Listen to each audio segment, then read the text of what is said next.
Chronicles 35. Josiah celebrates the Passover. Josiah celebrated the Passover to the Lord in Jerusalem. The Passover lamb was slaughtered on the 14th day of the first month. Excuse me. He appointed the priests to their duties and encouraged them in the service of the Lord's temple. He said to the Levites who instructed all Israel and who had been consecrated to the Lord, "Put the sacred ark in the temple that Solomon, son of David, king of Israel, built. It is not to be carried about your shoulders. Now serve the Lord your God and his people. Prepare yourselves by families in your division, according to the instruction written by by David, king of Israel, and by his son Solomon. Stand in the holy place with a group of Levites for each subdivision of families of your fellow Israelites, the Israelites, the lay people. Slaughter the Passover lambs, consecrate yourselves, and prepare the lambs for your fellow Israelites, doing what the Lord commanded through Moses."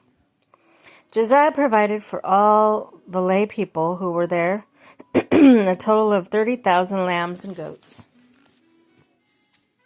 for the Passover offering, and also 3,000 cattle from all the king's own possessions. His officials also contributed voluntarily to the people and priests and Levites. Hilkiah, Zechariah, Zehaliel, and the officials in charge of God's temple gave the priests 2,600 Passover offerings and 300 cattle. Also, Conaniah, along with Shemaiah and Nathaniel, his brothers, and Hashabiah, Jehiel, and Jozabad, the leaders of the Levites, provided 5,000 Passover offerings and 500 head of cattle for Levites. The service was arranged, and the priests stood in their places with Levites in their division, as the king had ordered. The Passover lambs were slaughtered. The priests splashed against the altar the blood handed to them. While the Levites skinned the animals, they set aside the burnt offerings to give them to the subdivision of families of people to offer to the Lord, as it is written in the book of Moses. They did the same with cattle. They roasted the Passover animal over the fire as prescribed, and boiled the holy offerings in pots, cauldrons, and pans, and served them quickly to all the people. After this, they made preparations for themselves and for priests, because of the priests that the descendants of Aaron were sacrificed. Because of the priests, the descendants of Aaron were sacrificing the burnt offerings and the fat portions until nightfall. So the Levites made preparation for themselves for the Aaronic priests. The musicians, the descendants of Asaph, were in the places prescribed by David. Heman,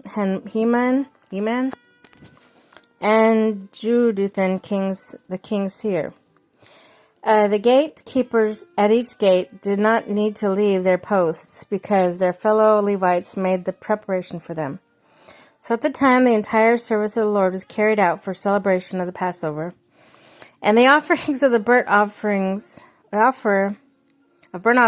on the altar of the Lord, as King Josiah had ordered. The Israelites who were present celebrated the Passover at that time and observed the festival of the unleavened bread for 7 days.